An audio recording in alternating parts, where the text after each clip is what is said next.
Start. अध्यक्ष महोदय, आज सदन के सामने जो बाढ़ और चक्रवात के बारे में हम लोग बहस कर रहे हैं, वह निश्चित रूप से देश के सामने एक महत्वपूर्ण सवाल है। विराम। उड़ीसा, बंगाल, आंध्र प्रदेश, बिहार आदि सभी जगह बाढ़ आई है, लेकिन यह उड़ीसा की बाढ़ की विशेषता है कि वहाँ पर बाढ़ के साथ चक्रवात भी हुआ। विराम। आपको यह सुनकर ताज्जुब होगा कि उड़ीसा का एक दुर्भाग्य यह रहा है कि पिछले 4 साल से उड़ीसा के एक जिले में दुर्भिक्ष व अकाल पड़ा। विराम। उसके बाद सन 1967 में कटक जिले में चक्रवात आया। विराम। परिणाम स्वरूप यह दोनों जिले मुख्य रूप से क्षतिग्रस्त हुए हैं। विराम। कटक जिले के भी कुछ हिस्से में क्षति हुई है। विराम।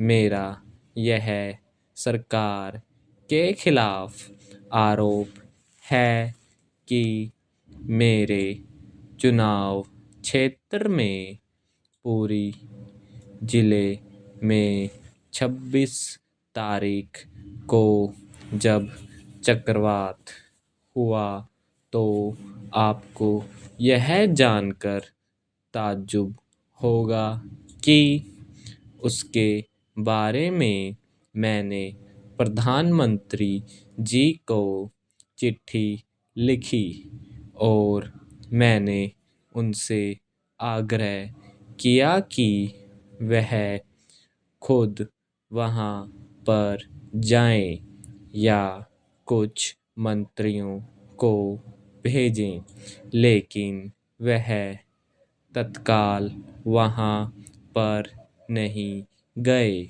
विराम। 1 महीना इस तरह से हो गया। विराम।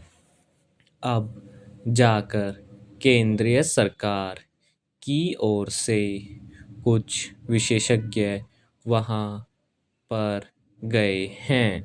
विराम। स्थिति की भयंकरता का अनुमान आप इसी से लगा सकते हैं कि कोई 13 लाख लोग बेघर हुए हैं और करीब करीब 4,88,000 एकड़ ज़मीन पूरे धान की फसल, जो एकमात्र वहाँ की फसल है, वह सब खत्म हो गई है। विराम। सवाल अब यह है कि इन 13 लोगों का पुनर्वास कैसे किया जाए।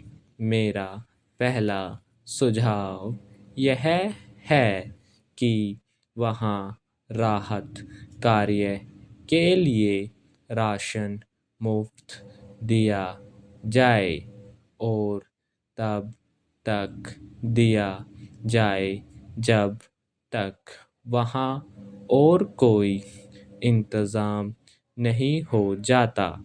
विराम।